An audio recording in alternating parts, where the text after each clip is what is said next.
Good afternoon नहीं, good evening है ना। चलो भाई, गुड इवनिंग, गुड आफ्टरनून, सब कुछ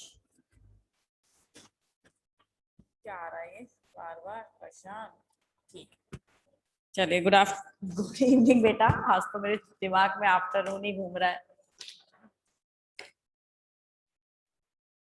हाँ भाई, चलिए पढ़ना स्टार्ट करते हैं।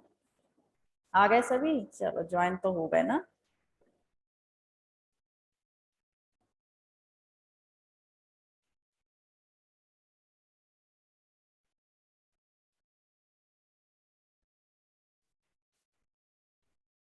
Very very good evening and जय हिंद। तो पढ़ना स्टार्ट करते हैं। हम लोग बायोमोलिक्यूल्स पढ़ रहे थे, है ना। और बायोमोलिक्यूल्स में भी हम प्रोटीन का स्ट्रक्चर पढ़ रहे थे। प्रोटीन का कौन कौन सा स्ट्रक्चर है, प्रोटीन किससे मिलकर बनी होती है, ये सारी चीजें हम पहले ही डिस्कस कर चुके हैं। अब हम पढ़ते हैं। इसमें दो टॉपिक थे, जो कि एक तो क्लासिफिकेशन ऑफ प्रोटीन था उसके केमिकल स्ट्रक्चर के बेस पर, और दूसरा है एक डीनेचुरेशन ऑफ प्रोटीन। तो ये क्लासिफिकेशन और डीनेचुरेशन ऑफ प्रोटीन क्या है पढ़ लेते हैं। तो सबसे पहले हम पढ़ेंगे क्या, denaturation. Denaturation of protein. Denaturation of protein क्या होता है? ठीक है, नाम से ही आपको उसमें कुछ पता चल रहा होगा कि डीनेचुरेशन का मतलब क्या निकल के आ रहा है। तो डीनेचुरेशन ऑफ प्रोटीन का बेटा मतलब होता है कि प्रोटीन का अपना नेचर चेंज कर देना। बात समझ रहे हैं ना। प्रोटीन का अपना नेचर चेंज कर देना कहलाता है डीनेचुरेशन ऑफ प्रोटीन। अब देखिए, डीनेचुरेशन ऑफ प्रोटीन होती कैसे है ये समझिए।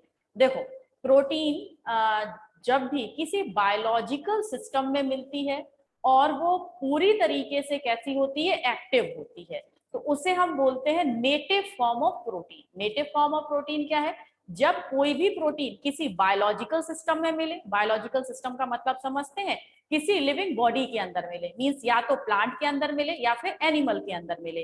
तो जब कोई प्रोटीन प्लांट या फिर एनिमल के अंदर मिलती है और वो कैसी होती है, एक्टिव फॉर्म में भी होती है, मीन जो भी प्रोटीन का फंक्शन है वो सभी फंक्शन शो भी करती है, तो इसी को हम क्या बोलते हैं, नेटिव फॉर्म ऑफ प्रोटीन। और जब प्रोटीन अपनी जो नेटिव फॉर्म है इसे लूज कर देती है, तो यही कहलाता है डीनेचुरेशन ऑफ प्रोटीन। तो सबसे पहले हम इसमें एक छोटा सा टॉपिक पढ़ते हैं, कौन सा, नेटिव प्रोटीन। नेटिव प्रोटीन का मतलब क्या है? When protein found in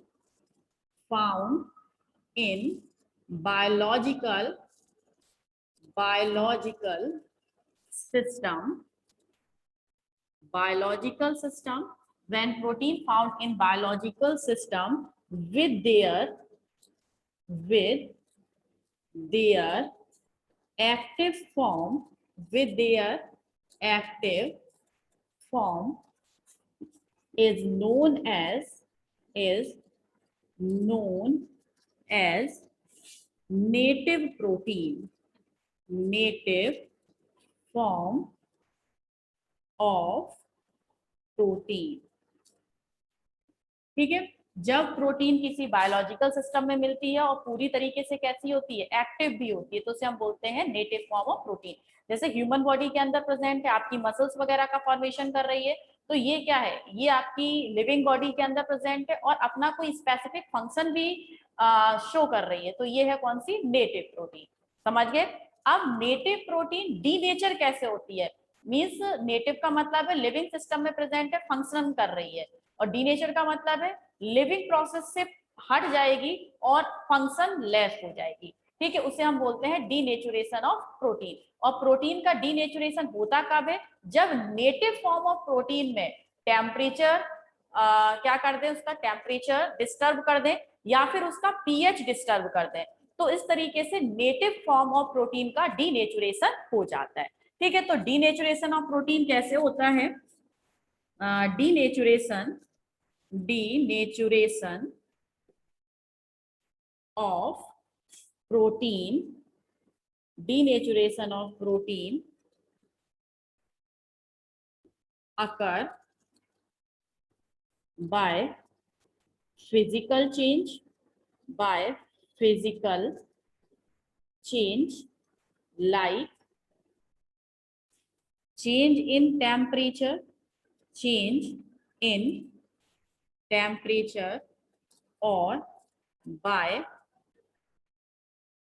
chemical change like change in pH, like change in pH can cause denaturation. ठीक है, डीनेचुरेशन कब होता है? जब आपकी जो प्रोटीन है नेटिव फॉर्म में मिल रही हो, और नेटिव फॉर्म में मिलने के साथ साथ कैसी मिल रही हो, आपकी नेटिव फॉर्म में मिल रही हो, और नेटिव फॉर्म में मिलने के साथ साथ उसका टेम्परेचर हम क्या कर दें, बहुत ज्यादा बढ़ा दें या बहुत ज्यादा टेम्परेचर कम कर दें, तो वो क्या हो जाएगी, डीनेचर हो जाएगी। या फिर दूसरा टर्म क्या हो सकता है, उसमें केमिकल चेंज कर दें, मींस प्रोटीन का पीएच चेंज कर दें, पीएच मींस ज्यादा एसिडिक कर दें या फिर उसका पीएच ज्यादा हम बेसिक कर दें, तो प्रोटीन कैसी हो जाती है, आपकी डी नेचर हो जाती है। तो प्रोटीन को दो तरीके से हम डी नेचर कर सकते हैं। अब जब आपकी प्रोटीन डी नेचर हो गई तो इसका मतलब क्या है? ठीक है, प्रोटीन डी नेचर होने का मतलब है when protein is denatured, when protein is denatured, it can lose their biological activity। ठीक है, अब डीनेचर होने का मतलब क्या है कि कोई भी प्रोटीन डीनेचर हो रही है, कोई भी प्रोटीन डीनेचर हो रही है, इसका मतलब उसने अपनी बायोलॉजिकल एक्टिविटी है उसे खो दिया है। बायोलॉजिकल एक्टिविटी का मतलब जिस फंक्शन के लिए, जिस काम के लिए हमारी बॉडी में या किसी प्लांट की बॉडी में या किसी अदर एनिमल की बॉडी में वो प्रोटीन बन रही थी, लेकिन टेम्परेचर या केमिकल चेंज होने के कारण उसने अपनी इसी एक्टिविटी को क्या कर दिया, बिल्कुल खत्म कर दिया है। यानी कि अब वो कोई भी काम नहीं करेगी। जैसे मान लीजिए एक आपकी प्रोटीन है इंसुलिन। ठीक है, इंसुलिन क्या है, प्रोटीन है। वैसे इंसुलिन हार्मोन है, जानते हैं ना, जो कि डायबिटीज के पेशेंट को दिया जाता है। हमारे ब्लड में शुगर लेवल को क्या करता है, कंट्रोल करता है। तो हमारे ब्लड में शुगर लेवल को कंट्रोल करने के लिए कौन रेस्पॉन्सिबल होता है, कौन रेस्पॉन्सिबल होता है, इंसुलिन। और इंसुलिन क्या है, एक प्रोटीन है। ठीक है, इंसुलिन हार्मोन है, और वो हार्मोन किस नेचर का है, वो प्रोटीनेशियस नेचर का है। अब मान लीजिए आपके पास इंसुलिन है, आपको पेशेंट को इंसुलिन लगाना है, जैसे कि क्या हुआ है, डायबिटीज हुआ है। तो इंसुलिन को आपने क्या किया, गर्म कर दिया, खूब सारा आपने गर्म कर दिया इंसुलिन को, फिर इंजेक्शन में भरा और फिर उस पेशेंट को लगा दिया जिसको डायबिटीज हुई थी। तो इससे क्या होगा भाई, प्रोटीन था तो वो कैसा हो गया, गर्म करने पर डीनेचर हो गया। तो अब जब आपने उस पेशेंट के अंदर इंट्रोड्यूस कर दिया वो इंसुलिन, तो वो इंसुलिन वर्क नहीं करेगा। इंसुलिन को क्या करना था, उस पेशेंट की बॉडी के अंदर जाके ब्लड शुगर लेवल को कंट्रोल करना था, लेकिन अब वो क्या हो गया, अपनी बायोलॉजिकल एक्टिविटी उसने खो दी। तो अब वो उस पेशेंट के अंदर जाएगा तो, लेकिन अपना फंक्शन नहीं करेगा, यानी कि जो ब्लड शुगर लेवल है वो मेंटेन नहीं करेगा। बात समझे? तो इस तरीके से जो प्रोटीन है टेम्परेचर चेंज होने पर या फिर केमिकल चेंज होने पर, पीएच वगैरह चेंज होने पर अपनी बायोलॉजिकल एक्टिविटी को खो देता है, और जिस फंक्शन के लिए, जिस काम के लिए वो बनी है, वो काम वो नहीं करता। ठीक है, चलिए कुछ लिखा क्या? हाँ भाई आइए, अब नेक्स्ट लिखिए, जो डीनेचुरेशन ऑफ प्रोटीन है, denaturation of protein, denaturation of protein है एक ये इररिवर्सिबल, ये याद रखिएगा बस, इररिवर्सिबल प्रोसेस है। ठीक है, कैसी प्रोसेस है, एक इररिवर्सिबल प्रोसेस है। कौन सा, denaturation of protein.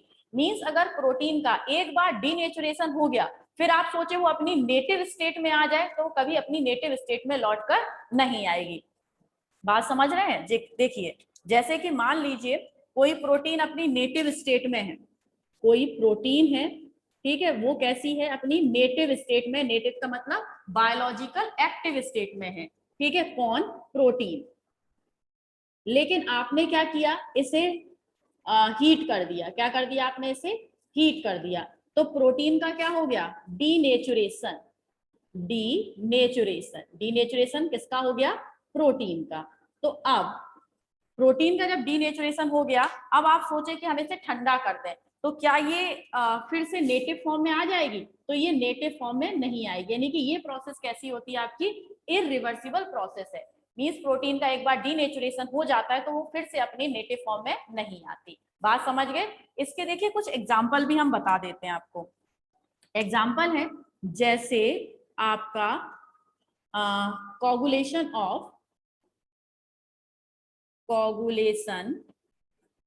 Of egg albumin, ठीक है। आपको कल ही मैंने बताया था कि जो एग में व्हाइट कलर का पार्ट होता है उसे हम क्या बोलते हैं? एग एल्ब्यूमिन बोलते हैं। और एग एल्ब्यूमिन होता क्या है? पूरी तरीके से एक प्रोटीन है। अब देखो कच्चे अंडे में आपने देखा होगा कैसा होता है, लिक्विड फॉर्म में होता है। अब आपने एग बॉयल किया होगा, नहीं किया होगा तो बॉयल करते हुए देखा होगा, वो भी नहीं देखा तो बॉइल्ड एग देखा होगा। आपने कच्चा एग भी देखा होगा और बॉइल्ड एग भी देखा होगा, ठीक है। जो कच्चे एग में प्रोटीन है वो कैसी होती है? वो बायोलॉजिकल एक्टिव प्रोटीन होती है। लेकिन जब आप उसे बॉयल कर देते हैं तो उस प्रोटीन का क्या हुआ भाई? टेम्परेचर, नेचुरल सी बात है, जो प्रोटीन है, प्रोटीन को आपने हीट कर दिया तो वो कैसी हो जाएगी? डीनेचर हो जाएगी। तो अंडे का जो वो लिक्विड वाला पार्ट है बॉयल होने के बाद वो कैसा हो जाता है? व्हाइट कलर का हो जाता है ना, सभी ने देखा होगा। अंदर तो येलो होता है और जो एल्ब्यूमिन है वो कैसा हो जाता है? बॉयल करने के बाद व्हाइट कलर का हो जाता है। अब आप सोचें कि अंडे को आपने बॉयल कर लिया, गर्म किया था इसलिए वो व्हाइट हो गया। अब आप उसे फ्रीजर में रख दें, खूब ठंडा कर लें, क्या वो व्हाइट वाला जो पार्ट है जो जम चुका है, जिसका कोगुलेशन हो चुका है, वो क्या फिर से लिक्विड में कन्वर्ट होगा? नहीं होगा, ठीक है। क्योंकि प्रोटीन का डीनेचुरेशन होना एक कैसी प्रोसेस है? इरिवर्सिबल प्रोसेस है। अगर एक बार आपने डीनेचर कर दी तो फिर से वो नेटिव स्टेट में नहीं मिलेगी, ठीक है। इसका दूसरा एग्जांपल आप समझ सकते हैं। इसका दूसरा एग्जांपल है कार्डिंग ऑफ मिल्क प्रोटीन। आपको पता है मिल्क में कौन सी प्रोटीन मिलती है? दूध में कौन सी प्रोटीन मिलती है? कैसीन, ठीक है। दूध में कौन सी प्रोटीन होती है? कैसीन प्रोटीन होती है। आप सभी ने दूध देखा होगा, दही भी देखा होगा, ठीक है। जब मिल्क में कौन सी प्रोटीन प्रेजेंट होती है? कैसीन प्रोटीन प्रेजेंट होती है। जब मिल्क को हम कन्वर्ट कर देते हैं कर्ड में तो वो क्या जम जाता है भाई? मिल्क को कर्ड में कन्वर्ट कर दिया तो कैसीन प्रोटीन कोगुलेट हो जाती है। कोगुलेट का मतलब जम जाता है। आपने बहुत अच्छे से ध्यान दिया होगा, दूध बहुत पतला होता है, जबकि जब वो कोगुलेट होके दही जम जाता है, मींस कर्ड में कन्वर्ट हो जाता है, तो कुछ गाढ़ा हो जाता है। गाढ़ा किस कारण से हुआ? मिल्क में प्रेजेंट प्रोटीन के कोगुलेशन से। मिल्क में जो प्रोटीन प्रेजेंट है वो क्या हो गई? जम गई, और जमने के कारण दही कैसा हो जाता है? गाढ़ा हो जाता है। चलिए ये तो नॉर्मल बात है। लेकिन अब आपने प्रोटीन का डीनेचुरेशन कर दिया, ठीक है। मिल्क को कर्ड में कन्वर्ट करके मिल्क में प्रेजेंट कैसीन प्रोटीन का आपने डीनेचुरेशन कर दिया। अब दही बन गया। अब आप क्या दही को फिर से दूध में कन्वर्ट कर सकते हो? कभी नहीं होगा, ठीक है। एक बार जब दूध से दही बन गया उसके बाद आप दही को फिर से दूध में कन्वर्ट नहीं कर सकते। यही तो क्या है? डीनेचुरेशन ऑफ प्रोटीन, जो कि एक कैसी है? एक इरिवर्सिबल प्रोसेस है। बात समझ गए? तो इसे आप ध्यान से पढ़ लीजिएगा और इसे नोट कर लीजिए, ठीक है। स्क्रीनशॉट ले लीजिए।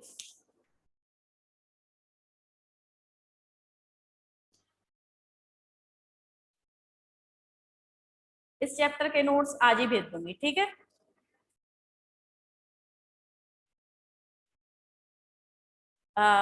हाँ भाई, किसी ने पूछा अंडा बॉयल करके ज्यादा फायदा करता है, ऐसा कुछ नहीं है। कच्चा एग ज्यादा न्यूट्रिटिव होता है। वो डिपेंड करता है आप कि कच्चे एग को आप डाइजेस्ट कर सकते हैं या नहीं, क्योंकि पक जाने के बाद वो इजिली डाइजेस्ट हो जाता है। कच्चा एग है वो इजिली डाइजेस्ट नहीं होता, लेकिन कच्चे एग की जो न्यूट्रिटिव वैल्यू है वो ज्यादा होती है in comparison to boiled egg, समझे?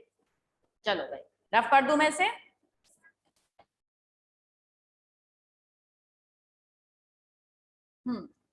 आज बच्चों ने लगता है संडे की छुट्टी समझ ली है। शायद मैंने कह भी दिया था कल की छुट्टी नहीं है, फिर भी चलो। हाँ भाई, हो गया। अब देखो यहां से आपका क्वेश्चन पूछा जा सकता है, जैसे कि denaturation of protein, denaturation denaturation of protein is a process, ठीक है। डीनेचुरेशन ऑफ प्रोटीन एक कैसी प्रोसेस है? फर्स्ट है, ये क्वेश्चन है आपका, और इसमें ए ऑप्शन है रिवर्सिबल ठीक है, बी इसका ऑप्शन है, इरिवर्सिबल, इरिवर्सिबल। सी है आपका ए एंड बी बोथ, और डी है आपका I don't know, I don't know.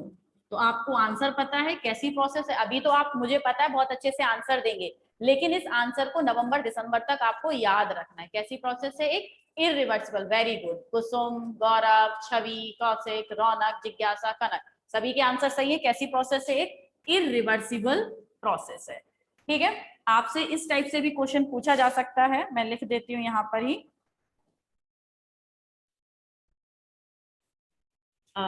Milk content, milk content dash protein, milk content dash protein. पहला है आपका यहाँ पर ए है, फर्स्ट है यहाँ पर कौन सा प्रोटीन है? आपकी एल्ब्यूमिन, एल्ब्यूमिन। सेकंड है यहाँ पर आपकी ग्लोब्युलिन, ग्लोब्युलिन। ठीक है, थर्ड है, सी है यहाँ पर केराटिन, केराटिन, और डी है यहाँ पर कैसीन। तो मिल्क में कौन सी प्रोटीन होती है? मिल्क में कौन सी प्रोटीन होती है? डी वाला, कैसीन। बिल्कुल आंसर आप लोगों का सही है। कौन सी प्रोटीन है? डी वाला। अब देखो, मिल्क का हो गया। अगर मैं यहाँ पर इस मिल्क को हटा के क्या कर दूं? एग कर दूं। ठीक है, तो एग में अब कौन सी प्रोटीन होगी? बताइए, egg contain which protein? Egg में कौन सी प्रोटीन होती है? जल्दी से आंसर। ए, बिल्कुल सही है। कौन सी होगी? एल्ब्यूमिन। एग में कौन सी प्रोटीन होती है? एल्ब्यूमिन प्रोटीन होती है। तो इस तरीके से भी क्वेश्चन पूछे जा सकते हैं। अब इस एग को हटा के मैं हेयर कर दूं, क्या कर दूं? हेयर। तो अब खुद बताइए, हेयर में कौन सी प्रोटीन होगी? हेयर में होगी हमारी केराटिन प्रोटीन। बात समझ गए ना? तो एक क्वेश्चन से कम 4 क्वेश्चन बन सकते हैं आपके। अब देखिए, यहां पर हटा के मैं ब्लड कर दूं, क्या कर दूं? ब्लड। कि ब्लड में कौन सी प्रोटीन होगी? तो ब्लड में कौन सी होगी? ग्लोब्युलिन। बात समझ गए? इस तरीके से मैंने एक क्वेश्चन में आपको 4 क्वेश्चन समझा दिए हैं। ब्लड में कौन सी प्रोटीन होती है? ग्लोबुलिन। हेयर में कौन सी होती है? केराटिन। दूसरा आपकी मसल्स में कौन सी होती है? ठीक है, अगर मैं यहाँ पर लिख दूं एक और ई आंसर, अब तो आप बता ही दोगे। कौन सी? Myosin, myosin and actin. ये किस में प्रेजेंट होती है? मसल्स में। तो जरा याद रखिएगा, मसल्स में कौन सी प्रेजेंट होती है बेटा? मसल्स में प्रेजेंट होती है मायोसिन। बात समझे? तो अगर नहीं समझे तो मैं लिख देती हूँ, क्योंकि आपने स्क्रीनशॉट नहीं लिया होगा। एल्ब्यूमिन प्रोटीन, ओ मार कर गया, एल्ब्यूमिन प्रोटीन है, ये किस में प्रेजेंट होती है? एग में। ठीक है, ग्लोबुलिन प्रोटीन किस में प्रेजेंट होती है? ब्लड में। केराटिन प्रोटीन किस में प्रेजेंट होती है? हेयर में। कैसीन प्रोटीन किस में प्रेजेंट होती है? मिल्क में। और मायोसिन प्रोटीन किस में प्रेजेंट होती है? ये प्रेजेंट होती है मसल्स में। ठीक है, किस में प्रेजेंट है बेटा? मसल्स में प्रेजेंट है। अब देखो, एक दो और प्रोटीन समझ लीजिए, आपको पता है तो आप आंसर बता दीजिएगा। A B C D E F, A B C D E F. हाँ, एफ में लिख रही हूं, कौन सी प्रोटीन है? Fibrin, fibrin protein. Fibrin protein किस में प्रेजेंट होती है? फाइब्रिन नाम है ये प्रोटीन का, कंफ्यूज करेगा इसलिए बताया है मैंने। फाइब्रिन प्रोटीन, आंसर बताओ जल्दी से। Where fibrin protein is present? Fibrin protein किस में प्रेजेंट होती है? आंसर नहीं आ रहा है, क्या हुआ? फाइब्रिन प्रोटीन किधर होगी? नहीं पता? अधिकतर फाइब्रिन प्रोटीन, फाइबर मींस बालों में बता दिया जाता है, लेकिन ये जो फाइब्रिन, फाइब्रिनोजन, ठीक है, ये प्रोटीन है। फाइब्रिन हुआ, दूसरा कौन सा है? Fibrinogen, fibrinogen. ये दोनों प्रोटीन किसमें होती है? ब्लड में होती है। किसमें होती है? ब्लड में। बात समझे? तो फाइब्रिन और फाइब्रिनोजन जो प्रोटीन है, ये किसमें प्रेजेंट होती हैं? ब्लड में होती हैं। याद रख लेना, भूल मत जाना। और भी आपकी बहुत सारी प्रोटीन है, तो उधर से भी आप उन्हें याद रख सकते हैं। ठीक है, हाँ, एक और, मदर्स मिल्क में, मदर्स मिल्क में, मदर्स मिल्क में कौन सी प्रोटीन होती है? जल्दी से बताओ। अभी मैंने केवल मिल्क लिखा था, तो गाय भैंस बकरी के मिल्क में तो कौन सी होती है, कैसीन प्रोटीन होती है, लेकिन ह्यूमन मदर के मिल्क में कैसीन प्रोटीन नहीं होती, भूल के मत कर देना। हाँ भाई, ह्यूमन मदर के ब्लड में कौन सी प्रोटीन होती है, बताओगे? कोलेस्ट्रम। ना ना, कोलेस्ट्रम तो उसे कहते हैं जो इनिशियल डेज का मिल्क होता है। ना जी ना। ठीक है, कौन सी प्रोटीन होती है, रेनिन प्रोटीन होती है। ठीक है, कौन सी प्रोटीन होती है, रेनिन प्रोटीन होती है। मदर के मिल्क में रेनिन प्रोटीन होती है, फाइब्रिन फाइब्रिनोजन ब्लड में होती है। ठीक है, एल्बुमिन, और एक और आ गई मुझे याद, और वो कौन सी है आपकी, एक और थी अभी जस्ट, हिपेरिन। कौन सी, हिपेरिन। पूछ लिया जाए हिपेरिन प्रोटीन का क्या फंक्शन है। ठीक है, ABCD, what is the function of heparin protein, ये आपके सिलेबस में है, बुक में मिल जाएगा। ठीक है, ए ऑप्शन है इसका ट्रांसफर ऑफ फूड। ठीक है, बी है आपका कोगुलेशन ऑफ ब्लड। थर्ड है, सी है आपका एब्जॉर्प्शन ऑफ सोडियम आयन, और डी ऑप्शन है एंटी कोगुलेशन ऑफ ब्लड। चलो भाई, केराटिन सॉरी हिपेरिन प्रोटीन का क्या फंक्शन है, और हिपेरिन प्रोटीन मिलती कहाँ है बाद में बता दूंगी, पहले इस ऑप्शन का आंसर दीजिए। हिपेरिन प्रोटीन का क्या फंक्शन है, ट्रांसफर ऑफ फूड का ट्रांसफर करती है। और एक बात बता दूं, हिपेरिन प्रोटीन ह्यूमन के अंदर मिलती है।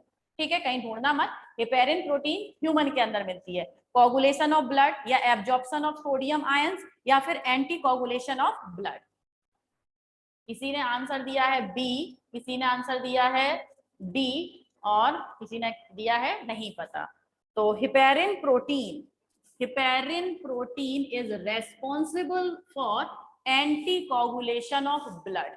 हमारी बॉडी के अंदर जो ब्लड लगातार क्या होता रहता है, सर्कुलेट होता रहता है, तो उसको जमने से हमारी बॉडी के अंदर ही ब्लड कोगुलेट क्यों नहीं हो जाता, क्लॉट क्यों नहीं बना लेता, क्योंकि हमारी बॉडी में कौन प्रेजेंट होती है, स्पेसिफिक प्रोटीन प्रेजेंट होती है। उस स्पेसिफिक प्रोटीन का नाम है हिपेरिन प्रोटीन, जो कि ब्लड हमारी बॉडी के अंदर, एक लिविंग बॉडी के अंदर ब्लड को कोगुलेट होने से, ब्लड को क्लॉट होने से, ब्लड को जमने से क्या करती है, रोकती है। बात समझ गए? तो हिपेरिन प्रोटीन क्या करती है, किसी लिविंग बॉडी के अंदर ब्लड को कोगुलेट होने से रोकती है, यानी कि as a anticoagulating agent work करती है। एक और बात बता दें, ये ह्यूमन बॉडी के अंदर तो होती है, साथ के साथ हिरुडिनेरिया नहीं समझते होंगे आप, साइंटिफिक नेम है।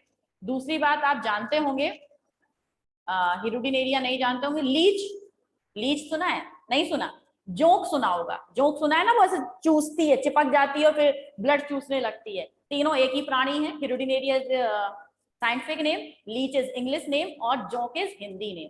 तो जो जोंक होती है ना, इंसान के ऐसे चिपक जाती है, फिर उसका बहुत लंबे टाइम तक जब तक चिपकी रहेगी तब तक उसका ब्लड सक करती रहेगी। तो जो लीच है ना, उसके सलाइवा में भी, जो जोंक है उसके सलाइवा में, उसकी लार में भी यही हिपेरिन प्रोटीन मिलता है। तो वो क्या करती है, जहां से चिपकी हुई है वहां पर वो अपनी लार लगाती रहती है, अपना सलाइवा लगाती रहती है, जिससे कि ह्यूमन का ब्लड क्या ना हो जाए, जम ना जाए। क्योंकि अगर ह्यूमन का ब्लड जम गया तो वो चूसेगी किसे? ठीक है, ह्यूमन हो या एनिमल हो, जिसके साथ भी वो चिपकी होती है, तो उसके ब्लड को जमने से, ब्लड के कोगुलेट होने से रोकने के लिए वो क्या करती रहती है, सलाइवा लगाती रहती है। इससे सलाइवा में क्या होता है, हिपेरिन प्रोटीन होता है, और लगातार ब्लड वहां से फ्लो होता रहता है, उसका कोगुलेशन नहीं होता। ठीक है, ओके, जोक नहीं जौक। वो ब्लड का क्या करती है, मजे लेती है ब्लड से, वैम्पायर बन जाती है। अरे भाई, उसको प्रोटीन की जरूरत होती है, जैसे मच्छर तुम्हारा खून पीते हैं ना, वैसे ही उन्हें भी प्रोटीन की जरूरत होती है, और उससे वो अपना काम चलाते हैं। हो गया ना बेटा, स्क्रीनशॉट जरूर ले लेना इसका, क्योंकि ये बहुत इंपॉर्टेंट कहानी है। हाँ, अपना पेट भरती है। रफ कर दूं, आ जाओ। तो आपको डीनेचुरेशन ऑफ प्रोटीन और प्रोटीन से रिलेटेड मैंने कितने सारे 8-10 क्वेश्चन बता दिए। सभी आपके लिए इंपॉर्टेंट है, याद रख लेना। अब आते हैं आपका क्लासिफिकेशन ऑफ प्रोटीन पर, सीधे दौड़ के classification of protein on the basis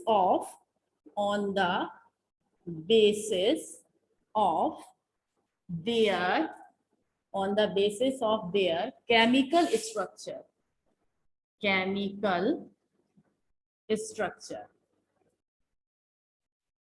या फिर अरेंजमेंट ऑफ, इसे हम बोलते हैं arrangement of polypeptide chains, arrangement of polypeptide chains. ठीक है, चलिए तो पढ़ते हैं अब इसे कि प्रोटीन कितने टाइप का होता है। तो सबसे पहला है हमारा कौन सा, प्राइमरी प्रोटीन। ठीक है, कौन सा, primary structure of protein, primary structure of protein, primary structure of protein. बात समझ रहे हैं? तो प्राइमरी स्ट्रक्चर ऑफ प्रोटीन कैसा होता है, कुछ भी नहीं है इसमें लीनियर वे में बहुत सारे अमीनो एसिड आपस में क्या होते हैं, जुड़ते जाते हैं और एक लंबी सी पॉलीपेप्टाइड चेन का फॉर्मेशन कर लेते हैं और यही कहलाता है प्राइमरी स्ट्रक्चर ऑफ प्रोटीन। ठीक है, क्या है primary structure of protein? When number of amino acid can form peptide bond and form a linear arrangement of amino acid. This chain of amino acid is also known as peptide chain and primary structure of protein. ठीक है, तो primary structure of protein में क्या है, जैसे ये amino acid है, एक अमीनो एसिड है, अमीनो एसिड ही पढ़ना, अमीनो एसिड मत पढ़ लेना। ठीक है, दूसरा अमीनो एसिड यहाँ पर जुड़ गया, फिर तीसरा अमीनो एसिड यहाँ पर जुड़ गया, फिर नेक्स्ट अमीनो एसिड यहाँ पर जुड़ गया। तो नंबर ऑफ अमीनो एसिड जब आपस में लीनियर वे में जुड़ के एक सिंपल सा स्ट्रक्चर बना देते हैं, यही है आपका क्या, नॉर्मल कौन सा structure, primary structure of protein. कभी कभी प्राइमरी स्ट्रक्चर ऑफ प्रोटीन में क्या है, एक जैसे ये पॉलीपेप्टाइड चेन है, पॉलीपेप्टाइड चेन, ठीक है, वैसी ही दूसरी पॉलीपेप्टाइड चेन भी मिल जाती है, जैसे एक ये हो गई, दूसरी मैं यहाँ पर बना देती हूँ अमीनो एसिड, फिर इससे भी जुड़ा हुआ दूसरा अमीनो एसिड, फिर इससे जुड़ा हुआ तीसरा अमीनो एसिड, फिर इससे जुड़ा हुआ चौथा अमीनो एसिड, या फिर हम कह सकते हैं an number of amino acid. एक चेन ये है, एक चेन ये है, और इनके बीच में भी किसी तरीके से अगर हाइड्रोजन बॉन्ड का फॉर्मेशन हो जाए या डाइसल्फाइड बॉन्ड का फॉर्मेशन हो जाए, तब भी ये क्या कहलाएगा, तब भी ये फॉर्मेशन करेगा किसका, प्राइमरी स्ट्रक्चर ऑफ प्रोटीन का। तो खैर प्राइमरी स्ट्रक्चर ऑफ प्रोटीन में यहाँ से ज्यादा कुछ नहीं पूछा जाता, लेकिन अगर कभी पूछा भी जाए तो आप समझ सकते हैं कि लीनियर वे, सिर्फ एक कहानी याद रखना, लीनियर वे में अरेंजमेंट होना किसका, एमिनो एसिड का, फॉर्म करता है प्राइमरी स्ट्रक्चर ऑफ प्रोटीन। ठीक, चलो भाई अब आते हैं किसमें, अब आते हैं हम secondary structure of protein. Rough कर दे से,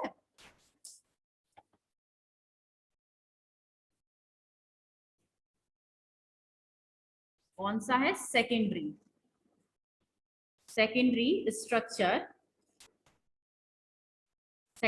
स्ट्रक्चर ऑफ प्रोटीन।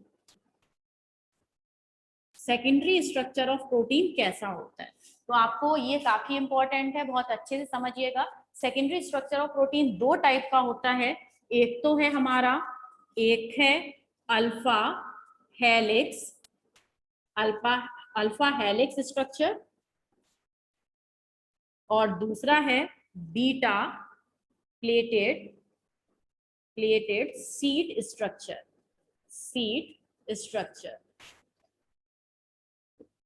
ठीक है, अब जो अल्फा हेलिक्स स्ट्रक्चर है और बीटा हेलिक्स स्ट्रक्चर है, इन दोनों स्ट्रक्चर की जो डिस्कवरी है वो किसने की थी, लीनियस पाउलिंग नाम के साइंटिस्ट थे, उन्होंने की थी। ठीक है, सबसे पहले ये दोनों स्ट्रक्चर किसने बताए थे, एक साइंटिस्ट थे हमारे लीनियस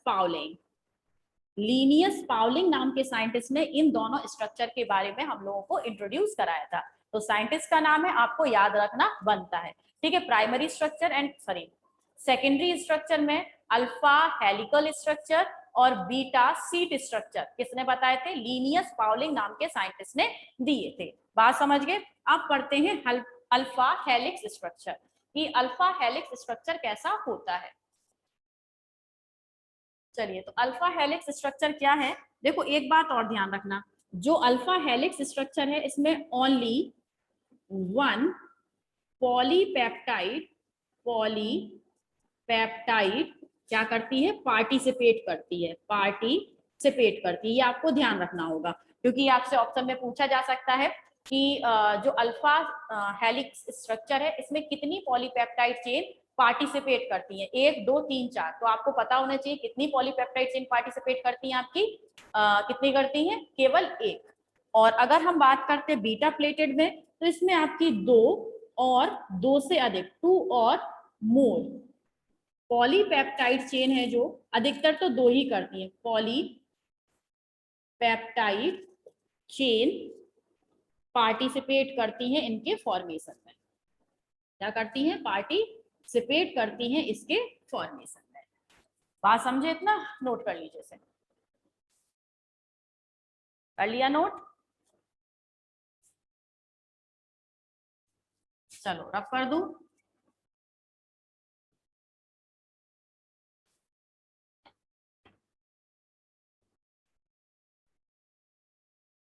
अब देखिए, जो प्राइमरी स्ट्रक्चर है, किसका प्राइमरी स्ट्रक्चर है प्रोटीन का, वो होता कैसा है?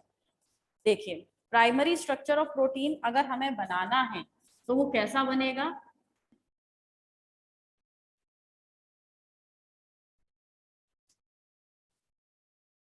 कुछ इस टाइप का बनता है। ठीक है, डीएनए नहीं बना देना, ये प्राइमरी स्ट्रक्चर ऑफ प्रोटीन मैंने बना दिया। अब देखिए इसमें होता क्या है, दूसरा मार्कर किधर गया? ये रहा। देखो, जल्दी जल्दी देखना, टाइम हो जाएगा वरना। एक तो ये बना दिया मैंने, ये वास्तव में है क्या? ये जो मैंने बनाया है ये कहलाता है बैकबोन, बैकबोन ऑफ पॉलीपेप्टाइड। क्या है ये? क्या कहलाता है? Backbone of polypeptide. और बैकबोन ऑफ पॉलीपेप्टाइड है वो किससे मिलकर बना होता है? आप खुद देखिए, अगर हम एक एमिनो एसिड की बात करें तो एक एमिनो एसिड में क्या क्या चीज प्रेजेंट होती है? NH2 ऐसे ही तो लिखते हैं, दूसरा यहाँ पर C, यहाँ पर R, यहाँ पर H, यहाँ पर C, यहाँ पर O, और यहाँ पर क्या होता है आपका? OH। यही तो होता है OH यहाँ लिख दें या यहाँ लिख दें, एक ही बात है। तो इसमें ये वाला तो किसमें पार्टिसिपेट कर लेता है? इसे हम चलो इधर लिख लें, पार्टिसिपेट किसी में ना करे, NH2। ये क्या है? हमारा एक एमिनो एसिड है, जानते हैं ना क्या है? एमिनो एसिड है। अब एमिनो एसिड की बैकबोन कौन बनाएगा? ये जो बीच वाली चीज है ना, क्या? NCC, this one is called backbone of polypeptide. बिल्कुल याद रखना, यही भाई, ये अमीनो एसिड है। अमीनो एसिड जब आपस में लगातार जुड़ते चले जाते हैं, उसी से तो पॉलीपेप्टाइड का फॉर्मेशन होता है। यानी कि पॉलीपेप्टाइड किससे मिलकर बना होता है? अमीनो एसिड से। और अमीनो एसिड की बैकबोन क्या होता है? Nitrogen carbon carbon, means NCC, फिर रिपीट हो जाएगा NCC, फिर रिपीट हो जाएगा NCC। तो वास्तव में ये यहाँ पर क्या होगा? ये जो बना हुआ जो मैंने बताया है, यहाँ पर क्या होगा? NCC, फिर यहाँ पर NCC, फिर यहाँ पर NCC। बात समझ गए इतनी? तो इस तरीके से इसमें बैकबोन का मतलब NCC स्ट्रक्चर है। और जो ये हैं, ये जो साइड में आपको दिखाई दे रहे हैं, ये क्या कहलाते हैं? आपके साइड स्ट्रक्चर। तो साइड स्ट्रक्चर बिल्कुल साइड में ही प्रेजेंट होंगे, किसके? बैकबोन के। बात समझे इतनी? चलिए अब समझिए, जो नाइट्रोजन है, नाइट्रोजन से कौन आपका अटैच होता है? हाइड्रोजन। नाइट्रोजन से कौन है अटैच है? हाइड्रोजन। और कार्बन से भी हाइड्रोजन, कार्बन से भी हाइड्रोजन, और एक और कार्बन से कौन अटैच है? ऑक्सीजन। तो जो अटैच है केवल मैं उनकी बात कर रही हूँ। जैसे यहाँ पर नाइट्रोजन से हाइड्रोजन, इस कार्बन से ऑक्सीजन, कार्बन से ऑक्सीजन दिख रहा है। ठीक है, दूसरी साइड में OH होंगे, कोई फर्क नहीं पड़ता। ठीक है, बनाइए ना बनाइए कोई मतलब नहीं है। तो नाइट्रोजन से हाइड्रोजन, यहाँ पर नाइट्रोजन से हाइड्रोजन, कार्बन से ऑक्सीजन। ठीक है, यहाँ पर आपका नाइट्रोजन से हाइड्रोजन हो सकते हैं। अब देखो, एक नेचुरल सी बात है, यहाँ पर हाइड्रोजन है, यहाँ पर ऑक्सीजन है, तो इसमें हाइड्रोजन और ऑक्सीजन के बीच में यहाँ पर क्या बन जाएगा, यहाँ पर बन जाएगा हाइड्रोजन बॉन्ड। तो हाइड्रोजन बॉन्ड बैकबोन में जो न्यूक्लिक एसिड सॉरी प्रोटीन की जो बैकबोन है, एमिनो एसिड की जो बैकबोन है, उनके बीच में हाइड्रोजन बॉन्ड बन जाने के कारण ये हेलिकल स्ट्रक्चर बन जाता, मींस इस तरीके से घूमा हुआ।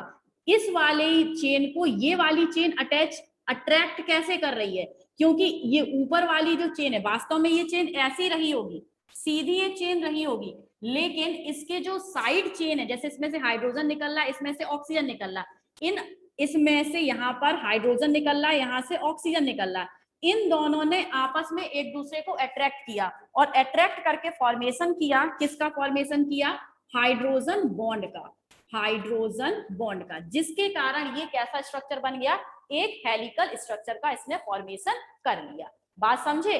तो क्या होता है, अमीनो एसिड की जो कौन सी होती है, अमीनो एसिड की जो बैकबोन है उसकी साइड चेन से निकलने वाले ऑक्सीजन और हाइड्रोजन के बीच में जब हाइड्रोजन बॉन्ड बनता है तो जो पॉलीपेप्टाइड की सिंपल लीनियर चेन थी वो हेलिकल स्ट्रक्चर में कन्वर्ट हो जाती है और इसी हेलिकल स्ट्रक्चर को बोलते हैं अल्फा हेलिक्स स्ट्रक्चर। ठीक है, क्या बोलते हैं, अल्फा हेलिक्स स्ट्रक्चर।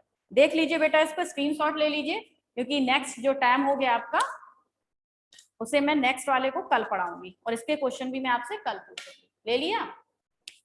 चलो बेटा, ठीक है, तो मिलते हैं कल नेक्स्ट टॉपिक के साथ, नए टॉपिक के साथ और इसके कुछ क्वेश्चंस के साथ। तब तक के लिए गुड बाय एंड जय हिंद, बाय बाय। आराम से स्क्रीनशॉट लेना।